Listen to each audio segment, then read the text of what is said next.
It was just a few short months ago we had Audi's RS5 Cabriolet, and just a few weeks ago I was behind the wheel of Mercedes E63 AMG S. Both of these cars are nothing like their siblings, and nor is Audi's RS7, which is based on the far more tame A7.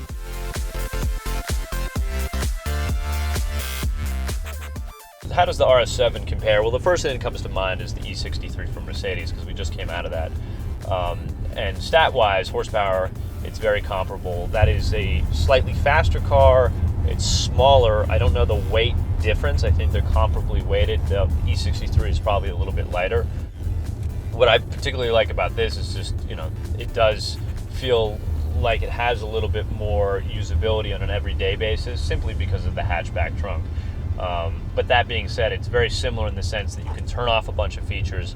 You've got an airbag suspension, and you've got the same thing inside the Mercedes, although it wasn't adjustable. But you've got an airbag suspension in this where you can raise it up, you can reduce the dampers, you can reduce the throttle mapping, or at least tailor it back, as well as the shift points, and you end up with a much more day-to-day driver. Whereas if you want to kind of have a more accelerated or if you want to have a more aggressive feel, you can just slap it into dynamic mode and then lower it. And mind you, that airbag suspension actually comes in handy. The other day I blew out a tire on one of these, so word to the wise. But we couldn't get it on the flatbed until I realized that I could raise it up.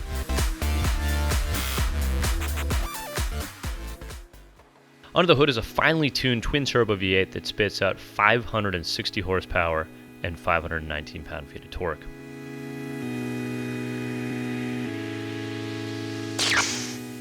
And that's 0 to 60 in a blistering fast 3.7 seconds. It's absurd. And if you ask me, it feels faster.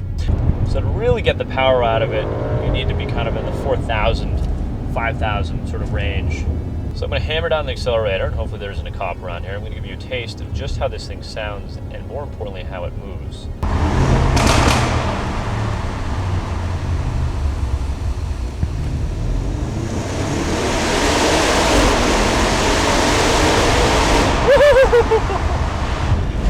Oh yeah.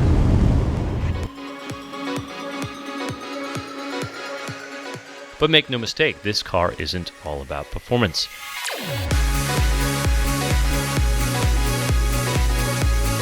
There's a massive trunk and folding seats for stuffing in a surfboard, or perhaps for those that are looking to do an overnight trip. Back seat for two with dual climate control in the front and back, heated and cooled seats, and one of the best looking interiors in a car of this level today. That's honeycomb quilted goodness, by the way.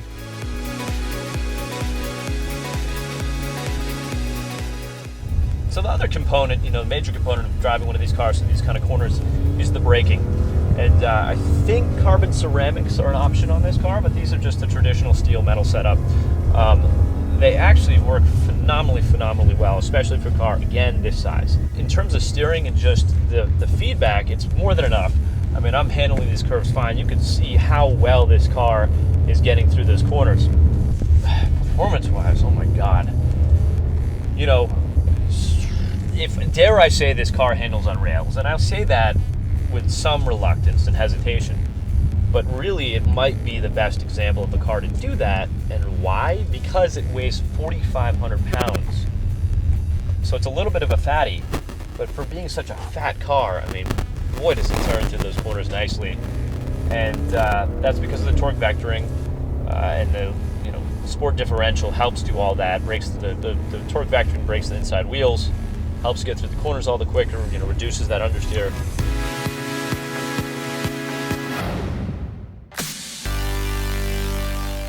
And then you almost forget that it's a performance vehicle that is chock full of almost every feature Audi has to offer.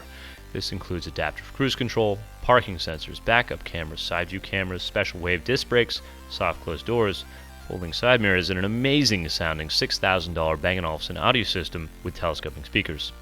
And that's perhaps what makes the RS7 such an achievement. Its performance, utility, and luxury all wrapped into a beautiful looking package.